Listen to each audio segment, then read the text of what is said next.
Hi my dear students, how are you? Welcome to the session. कैसी चल रही है आपकी आईपी मैट की प्रिपरेशन? आई होप अब आपने पहले 3 लेक्चर्स देख लिए हैं and you have started working on important concepts and suggestions provided to you. देखिए, आप जितना जल्दी अपनी प्रिपरेशन स्टार्ट करते हैं उतना आप कॉन्फिडेंट और कंफर्टेबल रहते हैं in the actual exam, right?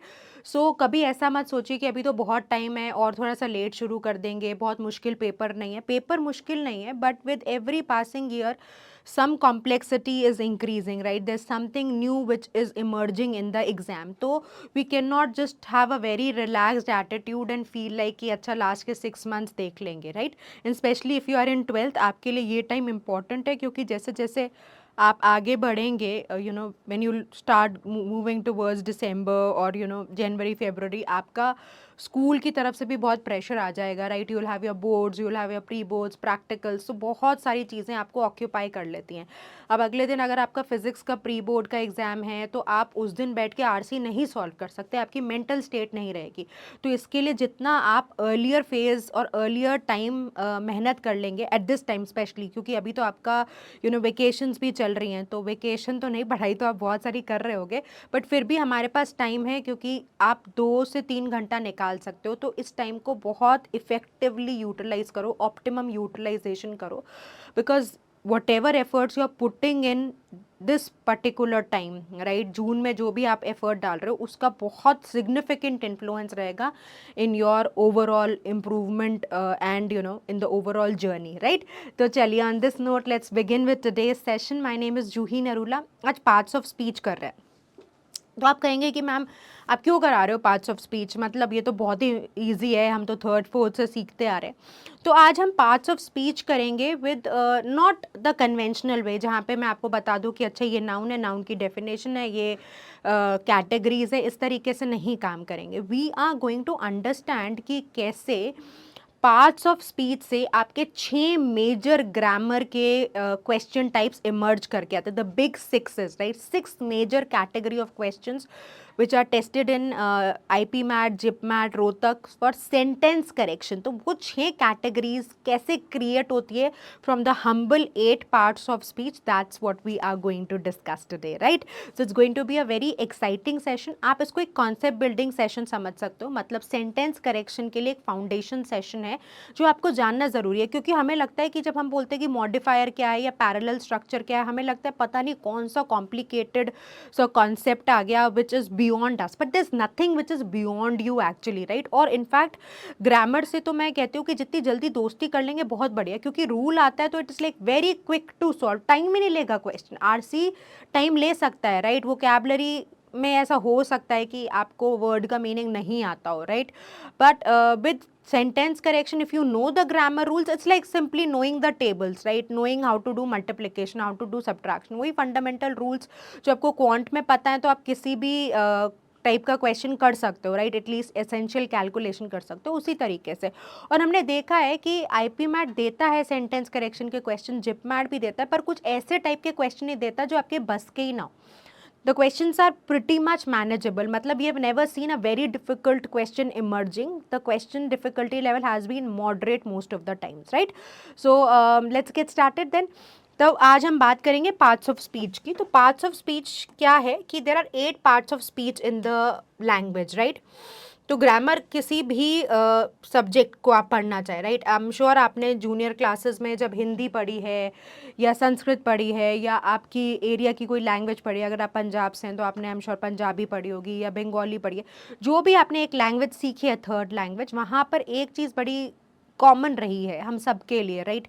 कि हमने संस्कृत के साथ भी ग्रामर सीखी है, हिंदी के साथ भी व्याकरण सीखी है, इंग्लिश के साथ भी सीखी है और आपकी रीजनल लैंग्वेजेस के साथ भी सीखी है। तो ग्रामर जितनी आपकी मजबूत होती है उतनी लैंग्वेज में पकड़ होती है। मतलब बच्चे कई बार हमसे पूछते हैं कि मैम ऐसे ग्रामर के बहुत कमी तो सवाल आते हैं, आप क्यों इतना ग्रामर ग्रामर करती हो?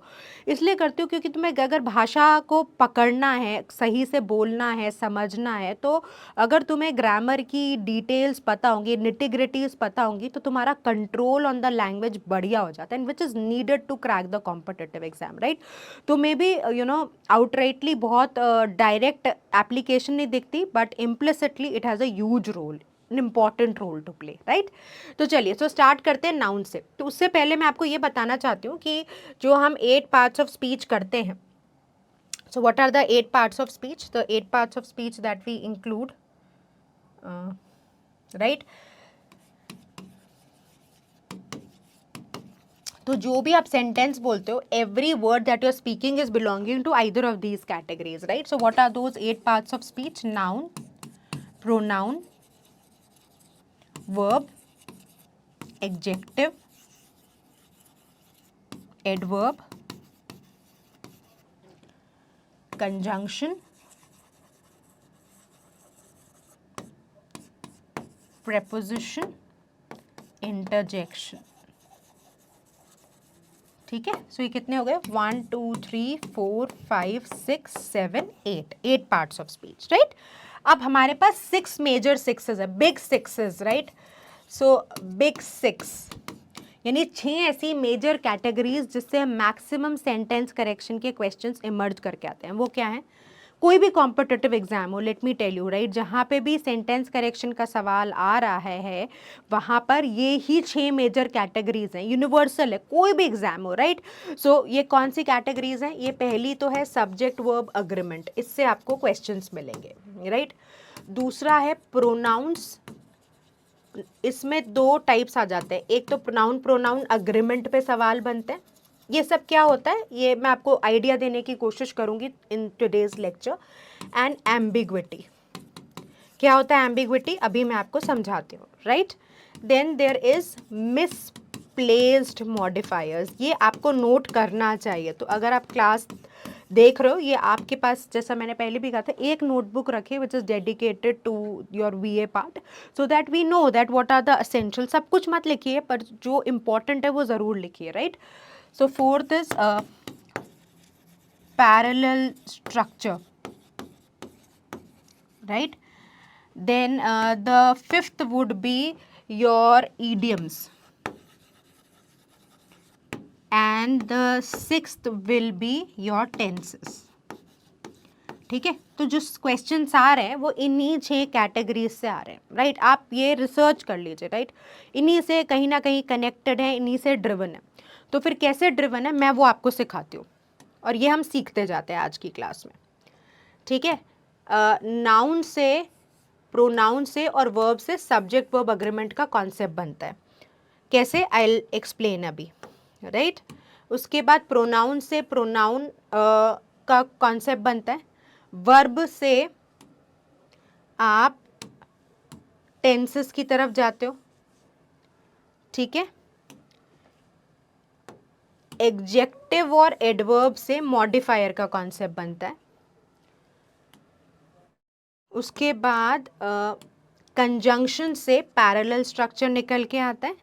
प्रेपोजिशन से इडियोमैटिक एक्सप्रेशंस डिफाइन होते हैं, और इंटरजेक्शंस टेस्ट किया नहीं जाता। सो क्लियरली आप देखेंगे कि everything is associated with the basic parts of speech, जिसको बहुत हम हल्के में ले जाते हैं। तो फिर कैसे एसोसिएटेड होते हैं, चलो वो देखते हैं अभी। फिर जैसे हमने सबसे पहले बात करी नाउन की, तो जब हम नाउन की बात कर रहे हैं तो नाउन क्या है? Name of a person, place, animal और अ थिंग, बेसिक डेफिनेशन है, राइट। तो अब इससे कैसे बन गया मैम सब्जेक्ट वर्ब अग्रीमेंट का कॉन्सेप्ट? कहाँ से लेकर आ रहे हो आप? तो लेट्स सी। सो अगर मैंने आपको एक सेंटेंस दिया, suppose Juhi is an English teacher, ठीक है।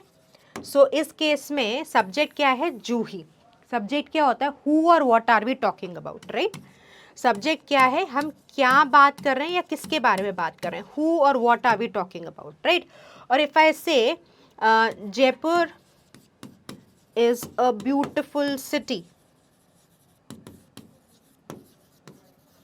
तो इस केस में what are we talking about? We are talking about Jaipur. और इफ आई से शरद is an intelligent man, so who are we talking about? Sharad. If I say dog is a loyal animal,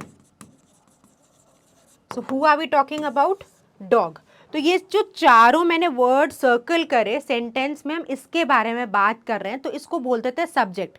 तो एक active voice के sentence में who or what are we talking about is a subject. So what is a subject? Who or what are we talking about? So if you clearly see, जो सारे के सारे words मैंने circle करे वो actually subject ही हैं और वो सारे के सारे nouns हैं, right? अब अगर हम ये बोले कि he is an intelligent man, so इस केस में subject क्या है? he, right? और if I say they are rich, so इस केस में सब्जेक्ट क्या है? They, right? और we are going for a holiday, so in this case what is the subject? We. तो प्रोनाउंस भी सब्जेक्ट की तरह काम कर सकता है. सो हु और what are we talking about is basically a subject, right? तो कहाँ से सब्जेक्ट क्या है? बेसिकली या तो नाउन है या प्रोनाउन है, राइट? तो सब्जेक्ट वर्ब अग्रीमेंट कहता है कि तुम्हारा अगर सब्जेक्ट सिंगुलर है तो वर्ब सिंगुलर होगा और सब्जेक्ट प्लूरल है तो वर्ब प्लूरल होगा. मतलब इसको तुम ऐसे समझो, जैसे इफ आई से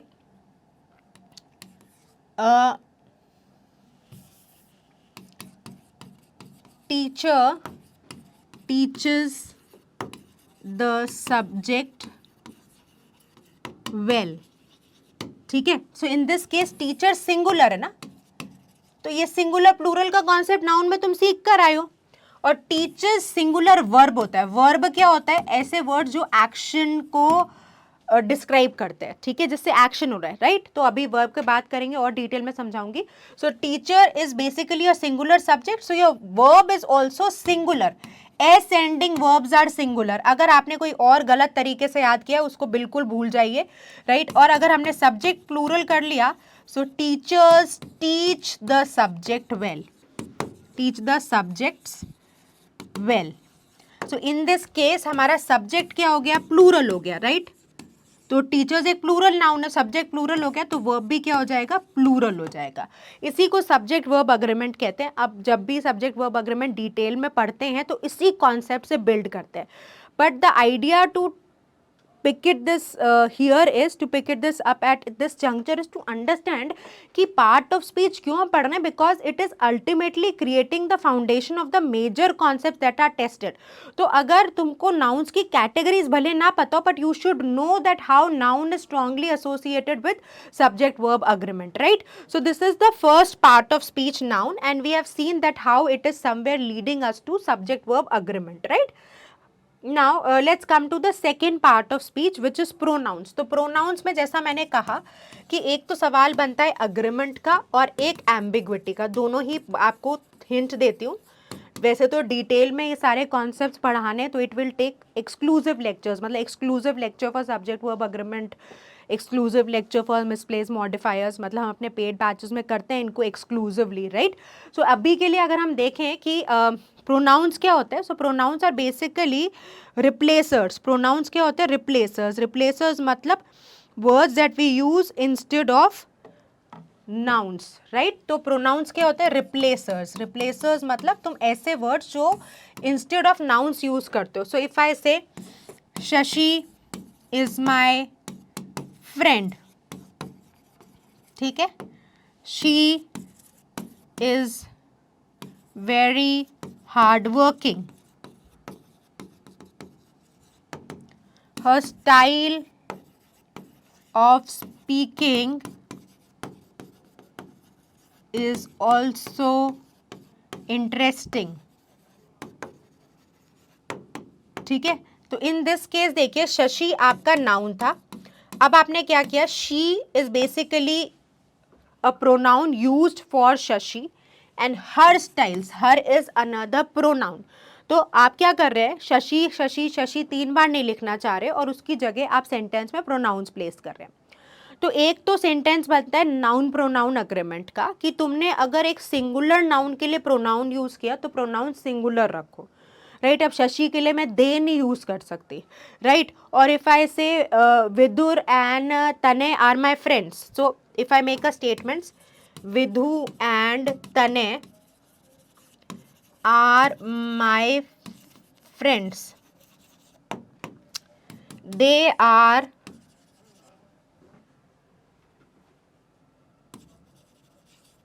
very sincere, और दे आर सिंसियर। तो विदु और तने के लिए मैं ही इज वेरी सिंसियर नहीं लिख सकती, बस यही नाउन प्रोनाउन अग्रीमेंट होता है कि if you are using a singular noun the pronoun should be singular, if you using a plural noun the pronoun should be plural, right. अब हमें लगता है इतने सिंपल क्वेश्चंस आते हैं, प्रिसाइसली इतने ही सिंपल क्वेश्चंस आते हैं, it's just that you should be aware of what's happening, you should be able to identify what is the error and you should know all the rules, right. अभी तो I am just giving you an overview, but of course there's a lot to dig into it, and there are a lot of important rules that you should be aware of to crack the questions. ये तो एक आपका foundation building है जहाँ पे हम intelligently connect करने की कोशिश कर रहे हैं, राइट। नाउ एम्बिग्विटी क्या है? एम्बिग्विटी ये है कि अगर हमने ये एक सेंटेंस दिया, Shalini gave Tina her favourite dress, ठीक है। So take a look at this, Shalini gave Tina her favourite dress. तो इस केस में क्या है, हमारे पास शालिनी है और टीना है, राइट। तो दो फेमिनाइन नाउन्स आपने यूज किए। अब इस केस में हमें नहीं पता चल रहा कि हर किसको रेफर कर रहा है, शालिनी ने अपनी फेवरेट ड्रेस टीना को दी या टीना को उसकी ड्रेस दे दी। सो इस केस में हर क्या है, अनक्लियर है या एम्बिगुअस है या क्लैरिटी नहीं दे रहा कि हर शालिनी को रेफर कर रहा है या टीना को रेफर कर रहा है, राइट। तो इसको हम क्या बोलते हैं, एम्बिग्विटी है। एम्बिग्विटी मतलब something which is unclear.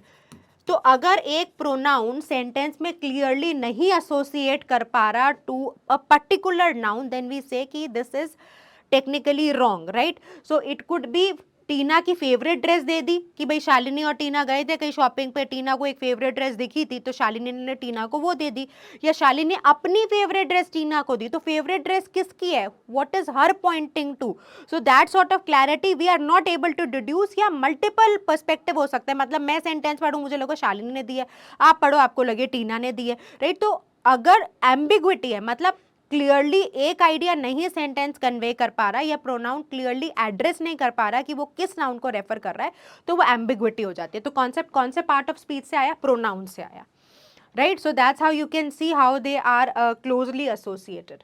Now let's come to verbs. तो verbs is telling you the action, state of existence भी वर्ब है, right. I am a trainer, ठीक है। So am is basically a verb, और they are rich, तो are भी verb है, right. और if I say air is present in the room, so is also a verb, right.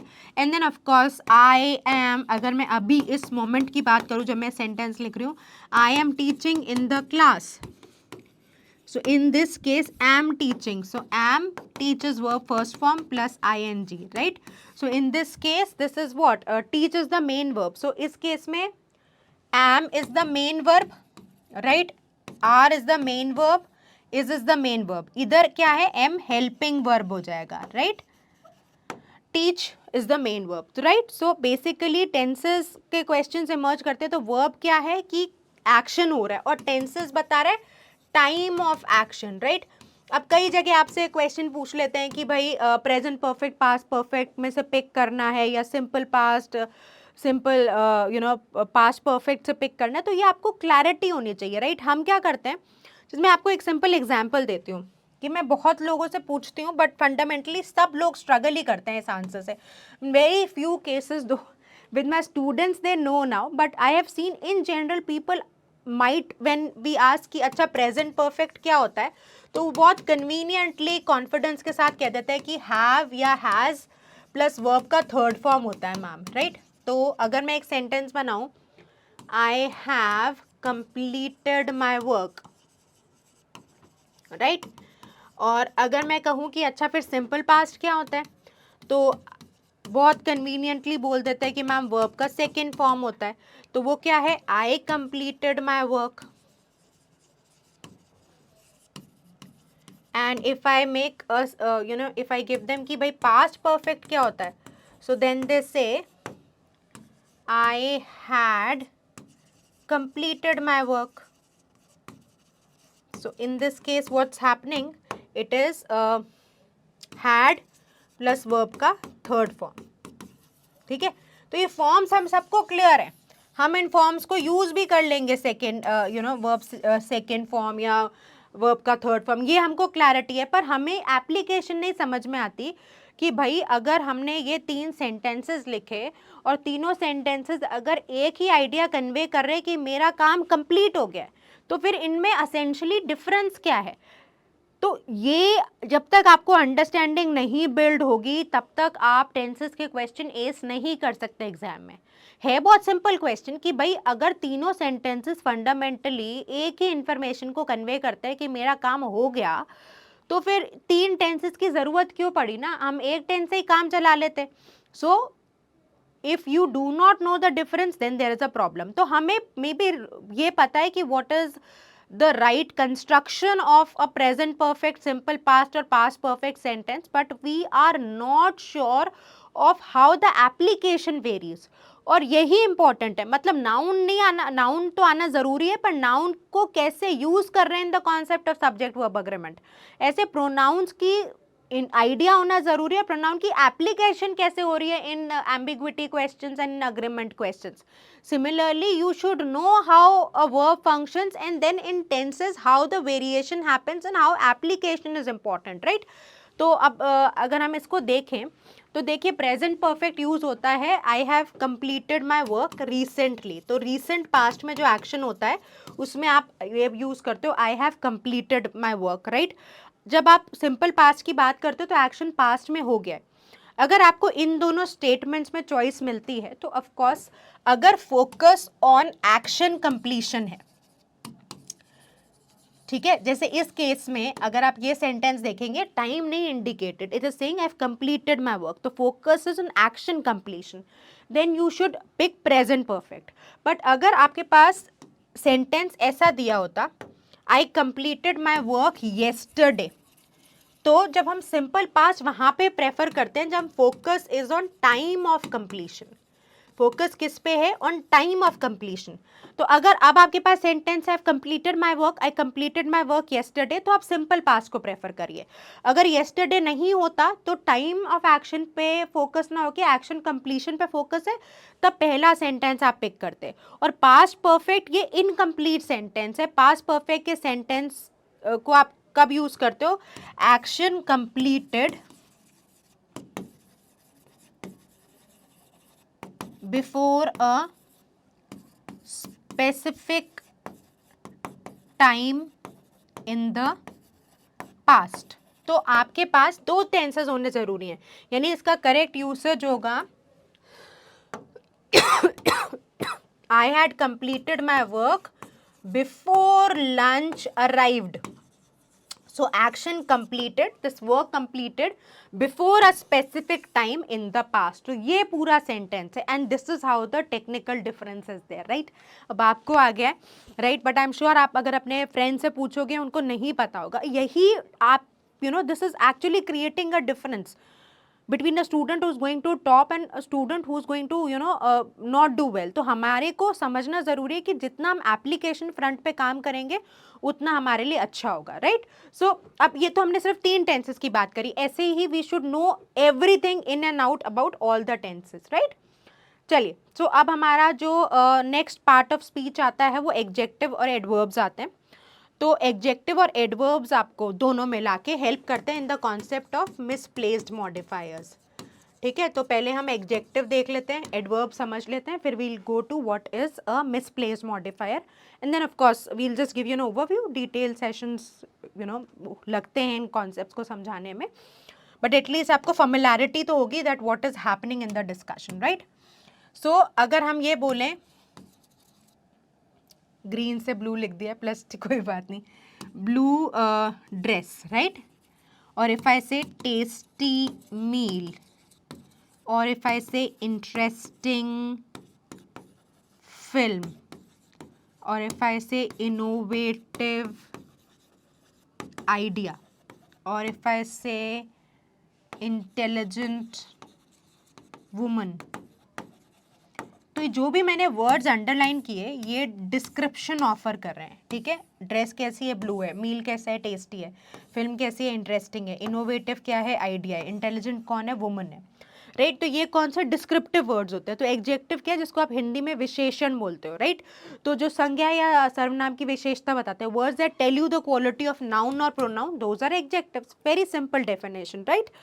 Now coming to the next adverb. तो adverb क्या होता है, हमारे को पता लगता है कि adverb are the words that only qualify a verb which is wrong, which is incomplete, no, though not wrong, though that's not the right word, a word that qualifies a verb, adjective and another adverb. कैसे, जैसे देखिए, if I make a statement like this, she runs quickly, ठीक है। सो इस case में क्या है कि runs एक्शन बता रहा है और एक्शन कैसे हो रहा है वो क्विकली एक्सप्लेन कर रहा है। तो ये वाला एप्लीकेशन हो गया जहाँ पे क्विकली एक एडवर्ब है और रन वर्ब को क्वालिफाई कर रहा है। A simple sentence, right. Now let's take the second statement. If I make the statement, इसी को थोड़ा ट्वीक कर देते हैं। She runs very quickly. तो इस केस में अभी रन्स और क्विकली का रिलेशन सेम है, वेरी आ गया। तो वेरी एक एडवर्ब है जो दूसरे एडवर्ब को क्वालिफाई कर रहा है। तो बेसिकली एडवर्ब्स हाउ क्वेश्चन को आंसर करने में मदद करते हैं। जैसे पहला सेंटेंस देखिए, how is she running, she is running quickly. Take a look at the second statement, how quickly is she running, how is she running quickly, how quickly, very quickly. तो quickly एक adverb है, very भी एक adverb है। तो very adverb quickly adverb को qualify कर रहा है। तो एक एडवर्ब दूसरे एडवर्ब को भी क्वालिफाई कर सकता है, एक्सप्लेन कर सकता है, राइट। एंड थर्ड, ये एग्जेक्टिव वाला एप्लीकेशन देखिए। सो इफ आई से she is a very intelligent girl.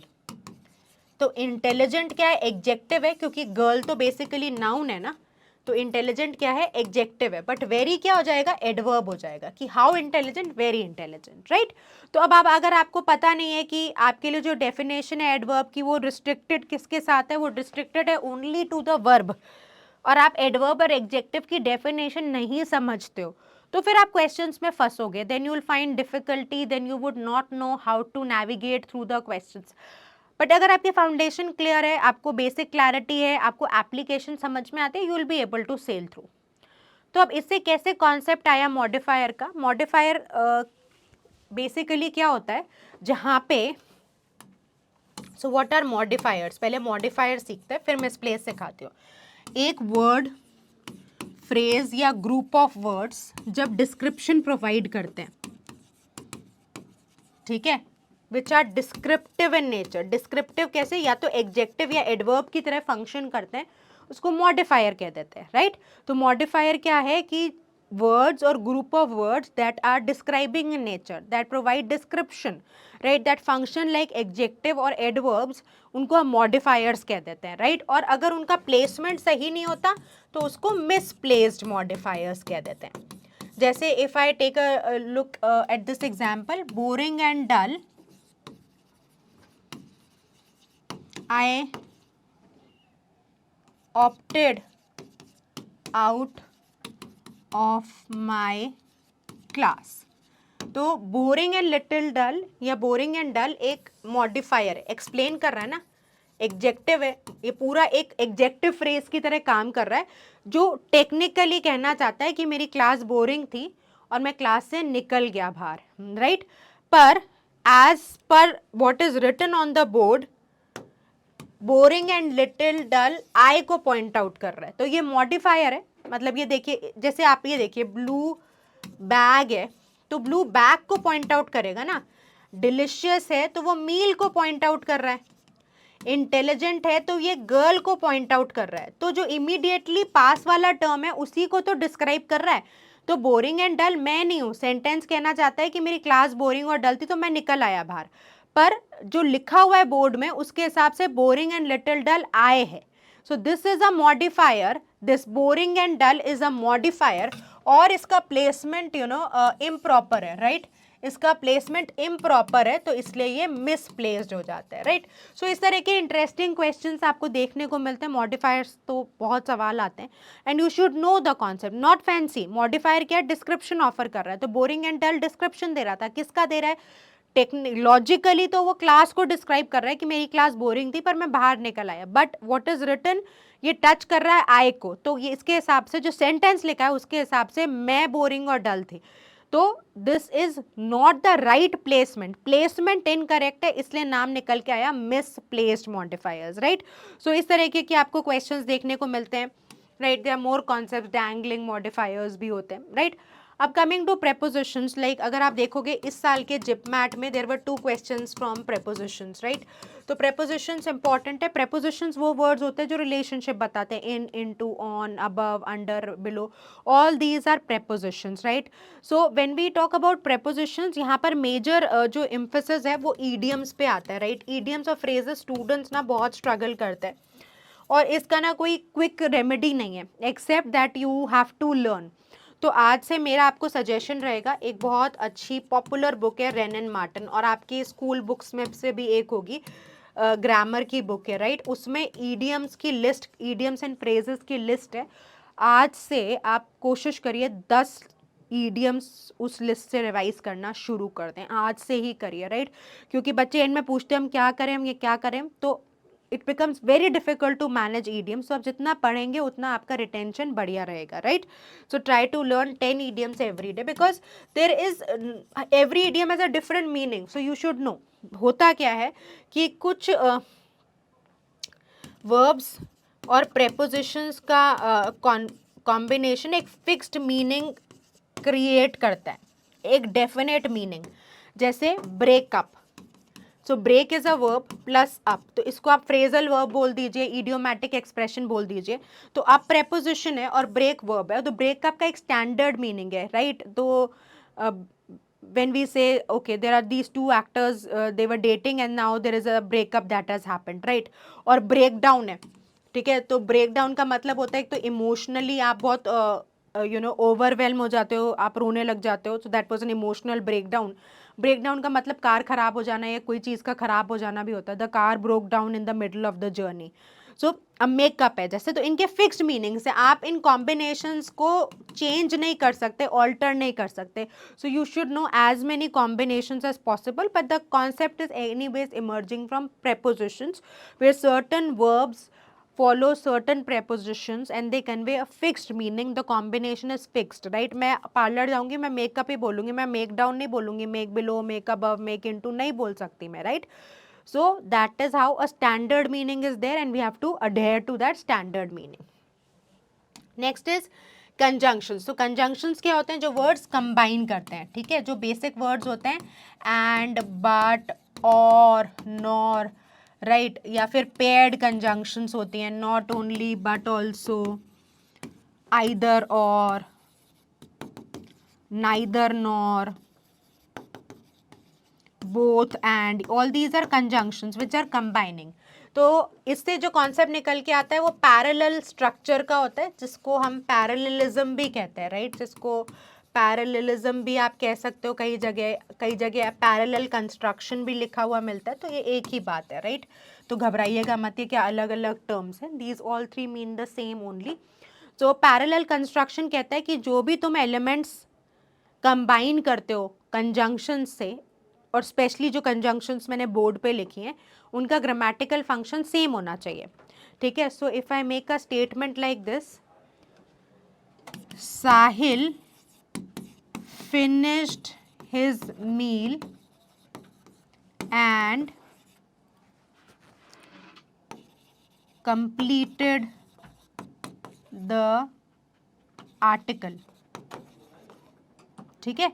So in this case देखिए, एंड से हमने दो एलिमेंट्स को कंबाइन किया, फिनिश्ड एंड कंप्लीटेड, तो दोनों क्या थे, दोनों ही यहाँ पे वर्ब्स हैं और दोनों ही वर्ब्स पास्ट टेंस में, राइट। तो ऐसा सेंटेंस नहीं हो सकता Sahil is finishing his meal and completed the film, right. तो this is how it is not going to happen. तो यही बोलते हैं कि जो भी आप स्पेशली ये इनको कोऑर्डिनेटिंग कंजंक्शंस कहते हैं, वो हम बाद में डिस्कस करेंगे, बट कंजंक्शन से जो एलिमेंट्स आप कंबाइन कर रहे हो, कोई लिस्ट बना रहे हो, तो उनका ग्रामेटिकल फंक्शन सेम रहना चाहिए, राइट। चलिए, so now let's move to interjections. तो इंटरजेक्शंस बेसिकली क्या होते हैं, जब आप आइडियाज़ को एक्सप्रेस करते हो, right, wow, bravo, alas, oh, उफ, all these are interjections, but interjection से क्वेश्चंस आते नहीं हैं, so this is one area where you do not need to focus much, ठीक है जी। So I hope you really enjoyed this particular session. तो ये कैप्सूल सेशन था जिसमें हमने आपको सिखाने की कोशिश करी कि कैसे पार्ट ऑफ स्पीच की सॉलिड अवेयरनेस से आप बहुत डिफ़िकल्ट या advanced questions of grammar solve कर सकते हो, and how parts of speech are very relevant to the major question categories of grammar construction and correction. ठीक है, so this brings us to the end of the session. I hope you really liked the video. Keep working hard, stay consistent. All the best.